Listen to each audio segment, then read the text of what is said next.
이번 특강 교재를 한번 보시겠습니까? 부동산학 개론 같은 경우는 문제집과 해설지가 별도로 분리되어 있어서 두 권이죠. 자, 그러면 문제집을 한번 보시겠습니까? 문제집을 보시면 제목이 뭐라고 돼 있죠?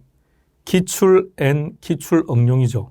어떤 의미냐면 이번 문제집을 구성할 때는 자, 이렇게 기준을 설정했습니다. 첫 번째, 여기에 수록된 기출문제는 최근 5년 이내에 출제된 문제들을 중심으로 구성했습니다.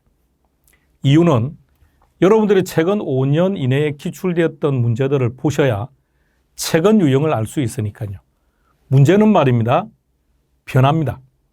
변하기 때문에 구닥다리 문제를 보고 있으면 결과적으로 오늘 문제를 아니면 올해 우리 시험 문제의 정답을 찾는 것은 상대적으로 힘들어지고 있다는 얘기입니다. 그래서 최근 5년간의 기출문제로 구성했습니다.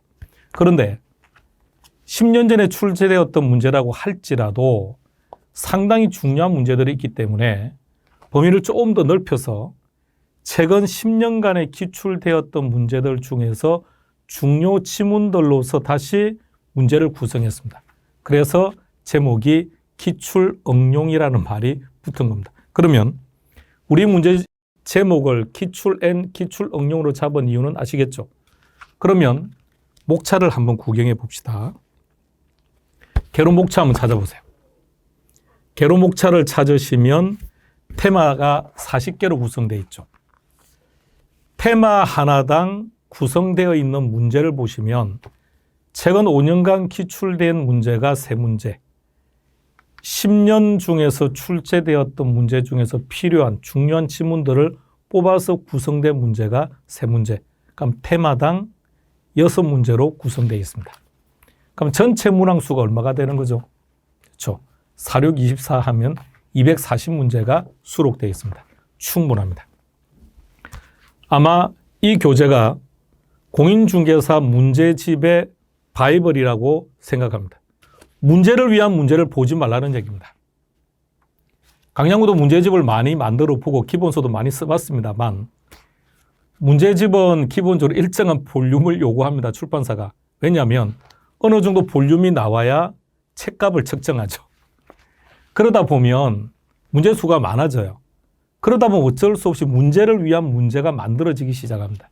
그것은 시험과 관계없다로 끝나는 문제가 아니라 여러분들의 학습의 방향을, 진로를 엉뚱한 방향으로 제시하는 결과를 가져와요. 따라서 여기에 수록된 문제는 아주 중요한 것들만 구성되어 있기 때문에 아마 문제집의 바이블입니다. 많이 보세요. 반복하시기 바랍니다. 그러면 테마 40개를 구성했는데 테마 40개 중에서 올해 우리 시험에 몇 문제가 나오겠습니까? 라고 물어본다면 강양구 내심에는 여기에 수록된 것만 여러분들이 알고 가시면 40문제 중 39문제는 충분히 풀 거라고, 즉 97.5점은 충분할 거라고 내심에서 생각합니다. 그러나 말로서 표현할 때는 80점 이상은 충분할 겁니다 라고 말씀을 드립니다. 그렇다면 97.5든 80점이든 겨우 이 정도 볼륨의 내용만 보시면 됩니다. 지금 이 책에는 개론과 민법 두 권이 합본되어 있으니까 볼륨이 이거죠. 그럼 개론은 볼륨이 반밖에 안 됩니다. 그래서 이것만 반복하시면 돼요. 자, 하나만 더 전달하겠습니다. 문제집과 해설지를 어떻게 활용할 거냐면 가급적이면 문제집에는 낙서를 안 했으면 좋겠습니다. 최소 3회도까지는. 3회도까지는 문제는 손을 대지 마세요. 왜냐하면 우리가 문제를 계속 봐야 돼요. 여기다가 답을 체크한다든지 여기다가 메모를 해버리면 2회독, 3회독을 할 때 불편해요. 이미 내가 답을 알고 들어가기 때문에. 그래서 가급적이면 문제는 손대지 마시고요. 자, 그리고 문제 구성을 한번 잠시 보세요. 제가 여러분들에게 문제를 보여드릴 때 해설을 할 거예요. 그럼 그 해설을 문제집에 쓰지 마시고 불편하더라도 해설지에다가 메모를 해놓고 키워드도 해설지에다가 정리를 해놓으세요. 그래야 여러분들이 문제집을 가지고 3회독을 하든 5회독을 하든 점점 가능할 것이고, 그리고 일정한 시점이 되면 그때는 문제에다가 정리하고 해야죠. 그때쯤 되면 이제 답을 찾는 게 의미가 없어요. 왜냐하면 여러분들이 이 문제집을 3회독 이상을 보게 되면 그때부터는 답을 다 외우게 돼 있습니다. 그래서 문제를 딱 보면 답이 먼저 보여요. 그럼 그때부터는 문제를 푼다는 게 큰 의미가 없어지는 시점이 되거든요. 그럼 그때는 문제에다가 정리해야죠. 여기서 해설하는 내용을 문제에 정리해서 그때는 문제에 답을 찾는 연습을 하는 것이 아니라 문제를 계속 읽어보면서 정리하는 그런 교재로 삼는 게 좋습니다. 어떤 시험이든 기출문제는 바이블입니다. 이번 특강의 슬로건은 이렇습니다. 문제가 이론을 강하게 완성시킨다. 장당 큰데 그렇습니다. 수험가에서는 말입니다. 개론을 판다고 표현합니다. 아니, 깊게 판다고요. 개인적으로 궁금해 죽겠습니다. 그 판다는 걸 과연 어떻게 판다는 것인지. 부동산학 개론이라는 과목 안에는요, 기본적인 베이스가 경제학과 경영학, 그리고 건축학들 필요하고요. 그리고 지리학들이 들어가 있습니다. 관련된 법 과목들도 여러 법들이 들어가 있습니다.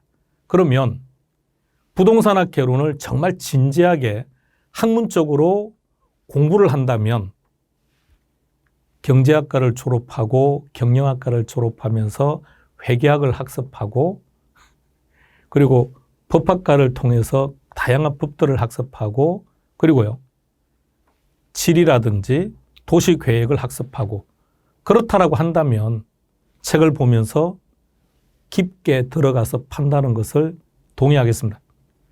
근데 현실적이지 않지 않나요? 두 번째요. 왜 시험을 객관식 오직 선택형의 시험을 파야 됩니까? 전혀 의미 없습니다. 그렇게 하는 거 아닙니다.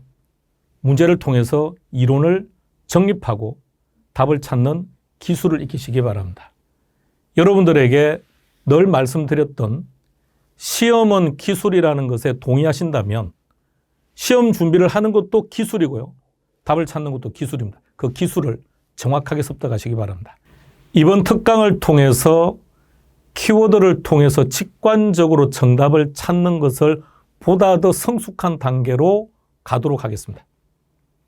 그리고요, 최근 5년간의 기출문제를 통해서 출제 유형, 가장 최근의 출제 유형을 여러분들에게 제시할 겁니다. 그리고 범위를 넓혀서 10년간의 기출문제를 통해서 문제가 이렇게 출제되며 이런 것들이 중요합니다라는 것을 여러분들에게 보여드릴 겁니다. 따라서 이번 특강을 통해서 여러분들은 이러한 내용들을 보다 더 능숙하게 만드시기 바랍니다.